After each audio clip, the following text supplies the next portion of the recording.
কথায় কথায় তাকে অপমান করছো, তাকে অবহেলা করছো, আর তুমি ভাবছো ইস সে কি বেহায়া, সে কি নির্লজ্জ।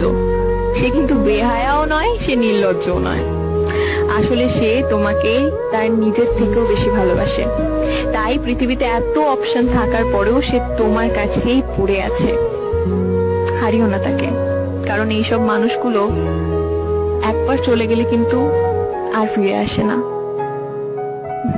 আমার প্রিয় মানুষটাকে যে পাইলো, তাকে একটা কথা বলতে চাই যে আমি এত সাধনা করেও তাকে পাই নাই, আর কেউ একজন সাধনা ছাড়াই তাকে পেয়ে গেছে। তোমার কি ব্যর্থতা ছিল যে তুমি তোমার প্রিয় মানুষটাকে পেলে না? আমি আমার সর্বোচ্চ দিয়ে চেষ্টা করেছি তাকে ধরে রাখার, ভালোবাসার কোনো কমতি ছিল না, তারপর আমি তাকে।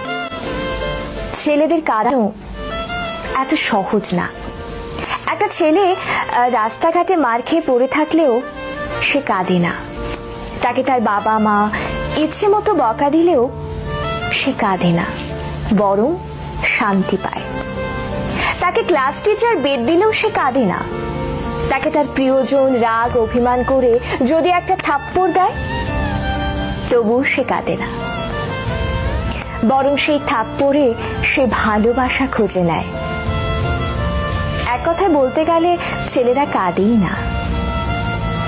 ছেলেদের কাঁদানোর একটা সহজ উপায় হলো তাকে অবহেলা করুন, তার থেকে গুরুত্ব কমিয়ে দিন, তার প্রতিটা কথা এবং অনুভূতি হেসে উড়িয়ে দিন, তার ভালোবাসাকে মজা হিসেবে নিন।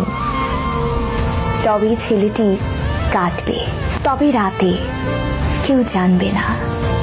আপনি এইটুকু করে এক রাতে তাকে যতটুকু কাঁদাতে পারবেন, বাকি সারা জীবনেও তাকে ততটুকু কাঁদাতে পারবেন না।